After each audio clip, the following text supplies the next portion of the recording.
Erev Tov Rabotai. Let's continue with Pirkeh Avot, and now we're getting to Rabbi Tarfon. So what does he say? Hayom katzar ve'amalacha merubah ve'apo'alim atzelim ve'asachar arbeh u'bal habayit dochek. A lot of interesting things over here. You know, it seems like it's some kind of a mashal. Right, so the first thing he says is that melacha merubah hayom katzar. So what does that mean? The day is short. He's not talking about the winter, you know, when the days are short. He's not talking about that. So what is he talking about? What is he talking about? He's talking about that life is short. That's what he means to say, you know. Life is short. Don't think you're going to be here forever, you know. You come and go like this, spooch, like this, and you're gone, right? That's it, right? Life is not a long thing. You know, like you turn around, you know, and all of a sudden you're 65 years old. Huh? What happened? How did I get 65? All of a sudden I'm an old man, senior citizen? Oy, bye. I thought I was a young guy. I thought I was a teenager. You know, but it's not like that, right? Life goes really fast. So that's one thing he tells you. We'll understand. Why is he saying all these things, right? First of all, as we said, right? Yom Katzar.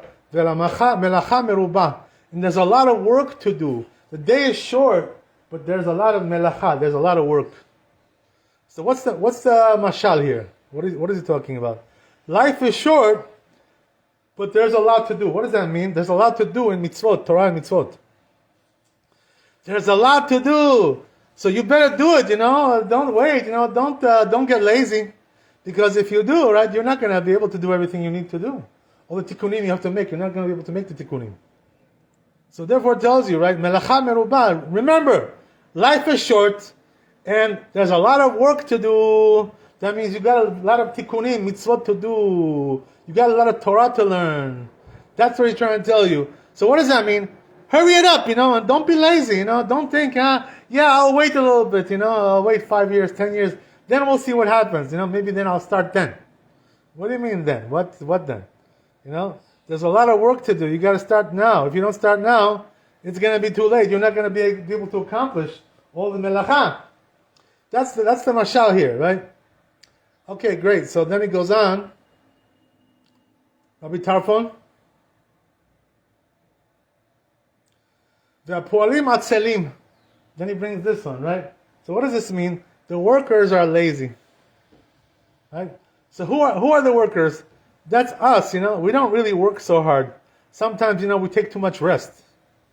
You know, we go to vacation too much, you know, too much sleeping, too much laziness, too much fancy meals. So what happens is that we're lazy, you know, and there's not a lot of time. There has to be a lot of work done in this lifetime. So it's trying to tell you, right? Listen, you know, make it snappy, you know, get moving already. Otherwise, when are you going to do all the mitzvot that you have to do? All the things you have to do. I'll tell you an example, you know. Unfortunately, it's happening a lot today in our generation. In your generation, you know, when you were born, it wasn't happening, these kinds of things. Now, it's happening. You know what's happening? All of a sudden, you know, young men are not getting married. You know? He's 18. Okay, 18, there's a lot of time. Okay, 20, 22, then comes 25, then comes 30. Oh, he's 30 years old. Not married yet. You know, and then all of a sudden, you know, you turn around, he's already 40 years old. You know, still not married. You know, this is happening a lot, you know, in our generation. The young boys are not getting married. So what happens is, you know, in the end, sometimes, you know, a person can stay like this all his life. He'll never get married. I'll tell you an example. You know, my friend, I had a friend. When I was young, he was, you know, more religious than me. So he took me, you know, to yeshiva, you know, to show me where to learn Torah, where to study Torah. He guided me, you know, here, there. He took me over here, took me over there. Okay, great. He did a big mitzvah. Problem is, you know, then, you know, he got me into yeshiva. I was learning, I was studying and everything. Okay, but I'm looking at him, you know, another 5 years, another 10 years, still not married. Didn't get married. No children, no marriage, no nothing, no wife. But you have to do mitzvah pruvu. Right? If you don't do pruvu, doesn't have portion in the world to come. So again, I see him again. Now, I'm serious now. I tell you seriously, okay?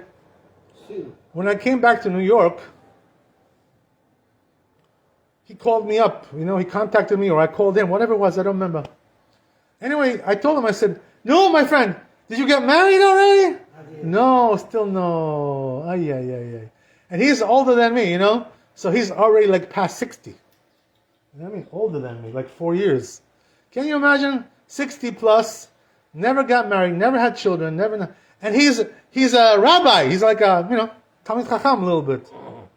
A little bit. Is it allowed? Palu Talmid Chacham, Palu. Is it allowed? Huh? Is it allowed or not? How is this allowed? How is this allowed? No, it's not allowed. So I was in shock, when he told me this. I almost fell from my chair. When he told me, I'm still not married.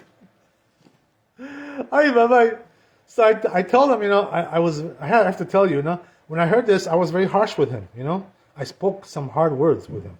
I told him, you crazy, What did you do all your life? You're a Ben Torah, you studied Torah all your life and you didn't get married, didn't have children. So you know what I told him? I said, listen, it's an emergency.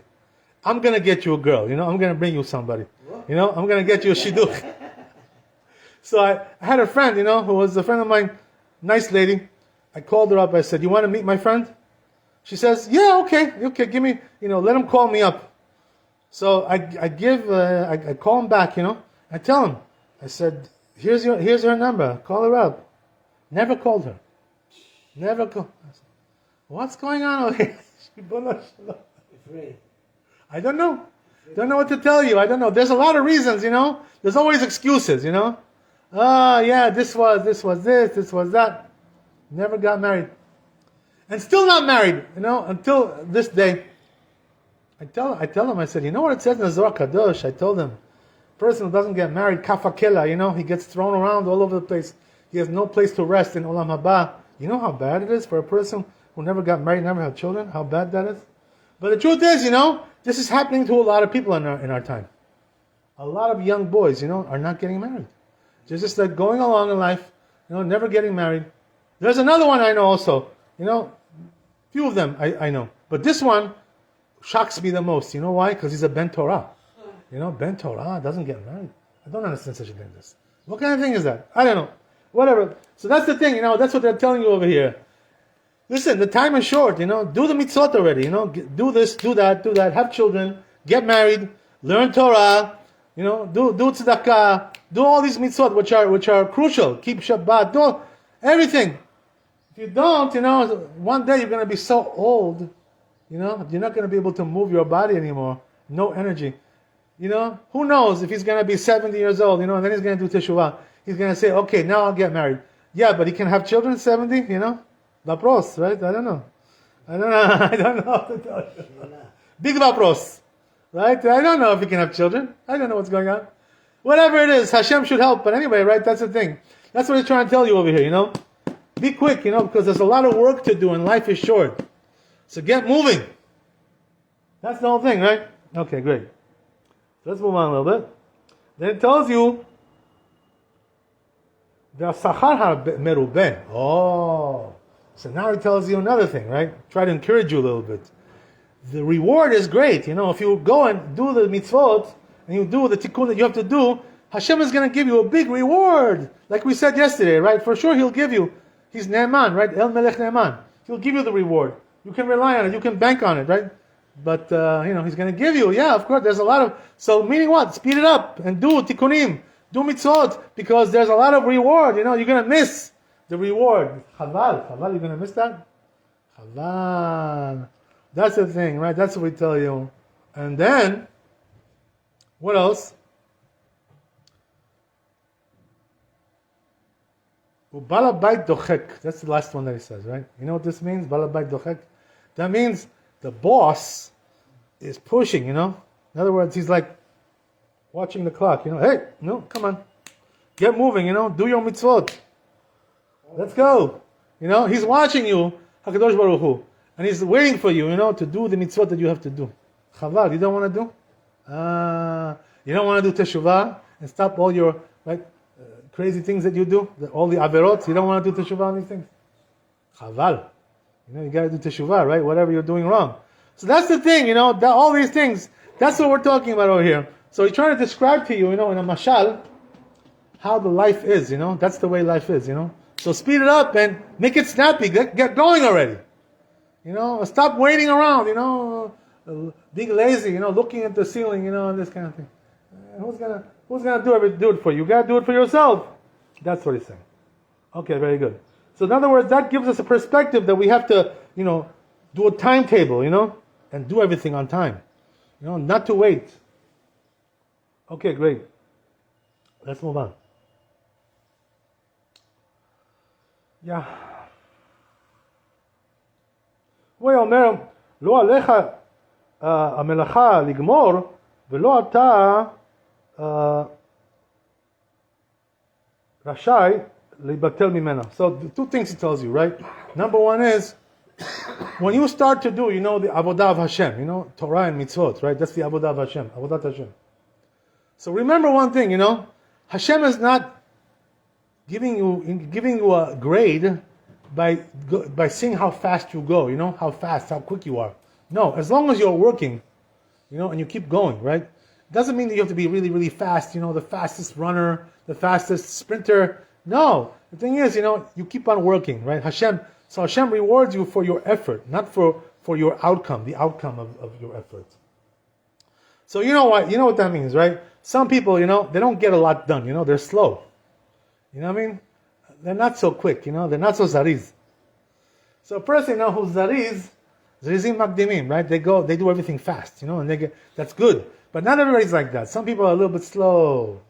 So the thing is, Hashem doesn't judge him because he's slow, because that's his nature, As long as he's working, he keeps on working, doesn't stop. As long as you're working, Hashem says, oh, you're working, my son? Okay, go ahead, keep going, yeah. Chazak Baruch. He doesn't care how much you got done. So I'll tell you, for example, right, what this means. For example, you're learning Torah, so you're learning, Masechtot, Gemarot, right?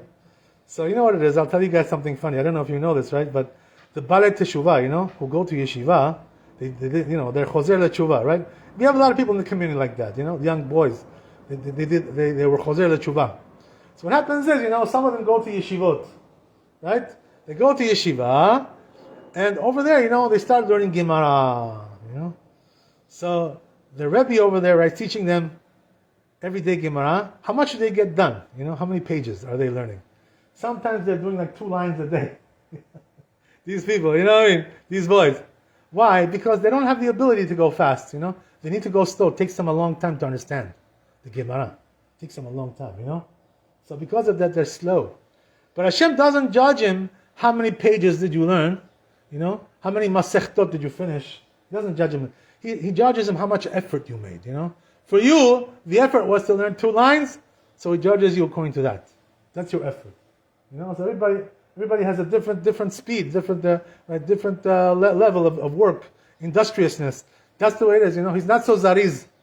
He doesn't have zarizut. But anyway, the point is, right, that Hashem doesn't judge him by how much he did, but how much effort he put in, As long as his heart is in it, and he put a lot of effort into it, Hashem says, you're good, my son. Don't worry, keep going, I don't care how much you did. As long as you keep working, I'm good with you. That's the way it is, So that's what he's trying to say over here.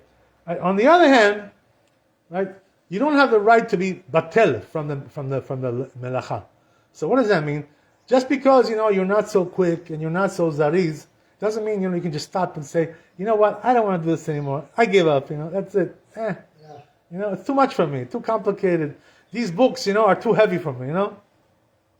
Tate mashma. They're physically heavy and also mentally heavy. These books. I can't handle them. So comes and tells you, right, Rabbi Tarfon over here, that yes, okay, you may be not so fast, you're slow, you don't understand so quickly, you don't have a quick acumen, right? As the Chazal say, right? Libor achav ke'ulam. Some people, they're able to absorb a lot of material, genius, gaon, right? Some people are not like that. But the thing is, whatever you are, whatever you may be, Hashem tells you, listen, but don't give up. I don't give you, you have no permission to give up. You gotta keep going, keep trying. Do the best you can according to your ability. And don't quit, don't give up. You have no right to do that. So they say, Chazal, Rabbi Shimon ben Yochai, he says in Masechet Yomah, you know what's the worst person, right? The worst person, you know what it is? Who's the worst? The one who never learned Torah, or the one who learned Torah and he quit? Quit, right? He's a quitter. That's the thing, So a person like this, Hashem says, you're terrible, you're so bad. Why? Because you learned Torah, you went to yeshiva, you saw how sweet it is to learn Torah, and you just quit? You quit on me? You know what I mean? Oh, no good, That means something is wrong with your personality, your character is very weak. Slabny, character, No good, person like this, Why did you give up? You weren't so good, you weren't the best. Okay, but you should have kept going. One day you would have been gadol. That's it, if you would have kept going and learning. You didn't give up. As the Rav Shach used to say, Al Shalom, whoever learns every day, he said, one day he'll be gadol, because he learned every day. He didn't give up, Even though he had some hard days, sometimes he wasn't able to understand what's going on. It was hard for him. He was breaking his head, I don't understand this. I don't know what's going on here. Nevertheless, right, he's not the type that gives up, keeps going, He has a heart of a lion, just keeps going. Move, go. One day he'll be gadol, even though right now he's not so good. His brain is not working so good. I'll tell you guys a mashal about this, a couple of stories. You'll understand what this means, right? So, right, who was the Talmid of Moshe Rabbeinu? Right?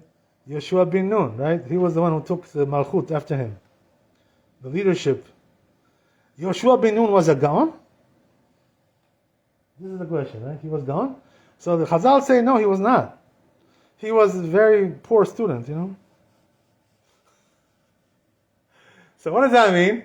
He used to come to the yeshiva, to Moshe Rabbeinu, to learn to...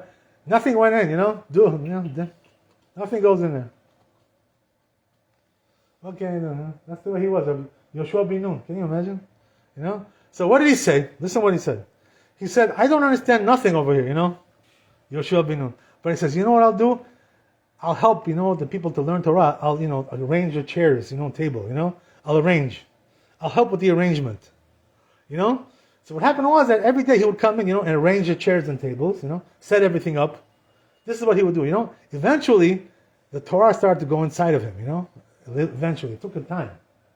That's the thing, So you see, right, that a person who's not so bright, if he keeps moving, keeps on going, doesn't give up, one day he'll get it. It'll go in. That's the way it is. That's what happened to Yoshua bin Nun. So Yoshua bin Nun was, excuse my language, right? But he was not so bright, He was not, dummy. That we call him a dummy, right? But nevertheless, he became Gdol Ador. Took the Malchut from Moshe Rabbeinu. Number 2, right? They say, Moshe Rabbeinu was number 1 in Torah. But who was number 2? Yoshua bin Nun. Even though he wasn't a big Gaon, but Hashem gave him because he tried. He made the effort, Same thing they say in our generation, Rav Chaim Kanievsky. He was one of the big Chachamim. Everybody respected him and everything. So, they say, when he was young, his father would teach him. His father was a Gaon, the Stipler Gaon. Rav Yaakov Kanievsky. Right? So what happened was that he would teach him, and he wasn't understanding Gemara, Rav Chaim. Wasn't understanding. Wasn't going in his head, Poor guy. So you know what he did? His father, right, the Stipler, he came to the Chazon Ish. They used to live in the same house. They were living in the same house. So what does that mean? The Stipler was the brother-in-law of the Chazon Ish. They were like family. So what happened was that he came to Chazon Ish, and he brought his son, Rav Chaim. He told him, he says, my son, he says, we're trying to teach him Gemara. He's not understanding nothing. It's not going in. So, you know what he told him, Chazon Ish? He told him like this, he says, you know what, make it easier for him. Don't teach him the hard stuff, Tosfot, that hard, or those hard things. Just teach him Gemara with Rashi, simple. More simple, and just let him learn that simple approach. So what happened was, little by little, this worked for him better, Sometimes a person, needs to take a simple approach. Not too heavy, because his head is not built for that, So give him something that he can handle. That's what the Chazon Ish told him, So in the end, you know what happened? In the end, He became the biggest Gaon in Talmud, Rav Chaim Kanievsky. How much Gaon was he? Listen to this, They say that towards the end of his life, he used to finish the Talmud every month. Can you imagine? The whole Talmud every month. He used to go over it.